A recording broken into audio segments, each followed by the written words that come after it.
Ce qu'il y a de merveilleux lorsque je pars dans la forêt retrouver mes caméras, c'est qu'à travers les images, je sais que je vais me plonger pendant un instant au cœur d'une nature encore sauvage et qui a su préserver sa part de mystère.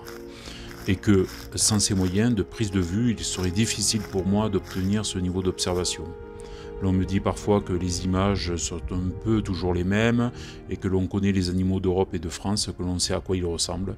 On en voit un, on les voit tous. Je ne suis évidemment pas d'accord avec ça car le but est de montrer ces mêmes animaux dans leur environnement naturel, dans leur forêt, là où se joue la singularité de leur vie, loin des parcs ou des réserves, marquées inévitablement par la présence de l'homme.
Bonjour à tous et à toutes, après plus d'un mois dans la forêt, je ramène enfin des images montrant l'intimité de ces animaux qui vivent à côté de nous, dans cette nature que nous essayons pour beaucoup d'entre nous de partager au mieux.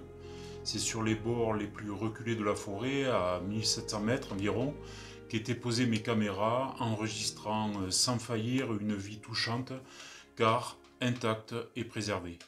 Alors la question de la présence du loup me semble en partie résolue, je n'en dis pas plus car l'observation de mes caméras ne laisse plus beaucoup de doutes.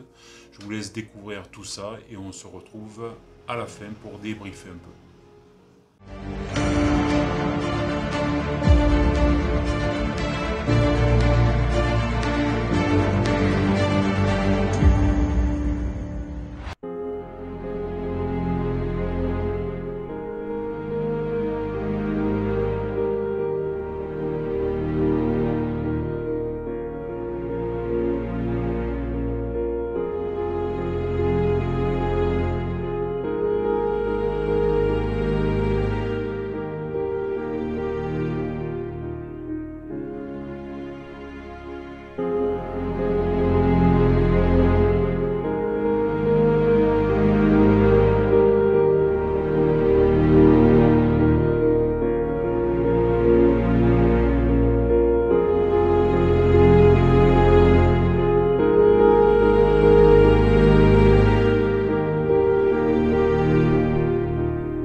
Et oui, comme vous, j'y ai cru jusqu'au bout à cette présence du loup. Bien sûr, son existence n'est pas de l'ordre du fantasme, car il est bien présent dans nos contrées.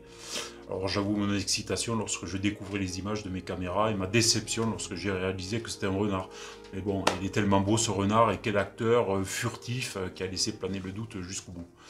Ces images qui ne durent que quelques minutes ont demandé plus d'un mois d'enregistrement. Encore merci pour votre soutien, pour l'intérêt que vous portez sur la beauté de cette nature juste à côté de chez nous. Nous avons une grande chance de pouvoir encore la contempler au prix d'une préservation et d'un respect à son égard que nous devons sans cesse renouveler.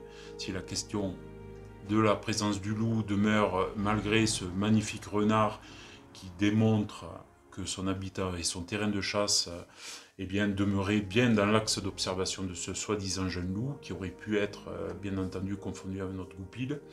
Et en toute honnêteté, c'est ce que je pense, le loup, lui, est un animal qui demeure mystérieux, craintif envers l'homme, que l'on n'approche pas comme ça, c'est lui qui décide, et c'est tant mieux que les choses restent ainsi. Et peut-être que ma rencontre avec lui se fera un jour au détour d'un chemin. Rappelons-le, il a été chassé pendant des siècles, et l'homme a tout de même réussi quasiment à l'exterminer par des moyens odieux comme l'abattage de masse, ou comme la strychnine, ce poison violent où la bête empoisonnée restait consciente jusqu'au bout. Je vous laisse imaginer la cruauté envers ces bêtes qui ne se remettaient finalement qu'à leur instinct de chasse.